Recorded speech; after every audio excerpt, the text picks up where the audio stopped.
So when you're learning astrology, the four basics that you need to cover so that you can even look at a chart and know what the symbols mean and how to piece it together to give even like a semblance of a reading.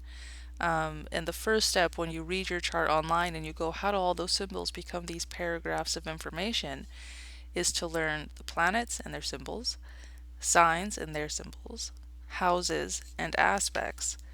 And a lot of people comment that aspects are kind of left to the end and they're confusing and they're like difficult to master.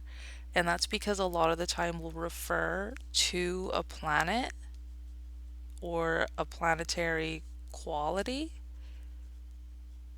to describe an aspect. And so that can be very confusing if you have no idea how to really describe a planet. And so it is important to focus a lot of your time on getting to know the planets.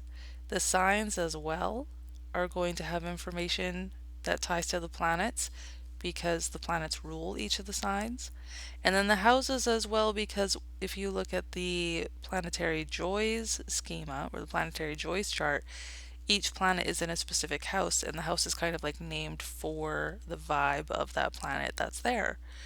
And so, learning these planetary qualities, and if you want to learn more about planets, you want to learn about temperament, which is not this video, but that's why really learning the planets is so important because once you know the planets, you can apply that key energy. Like, this is what astrology is, it is watching the stars in the sky and looking at the world around you and going, oh, there's a correlation. Oh my. So if you get to know the planets, that's going to inform the signs and the houses and the aspects. Where do we learn aspects from? We learn them from the Thema Mundi.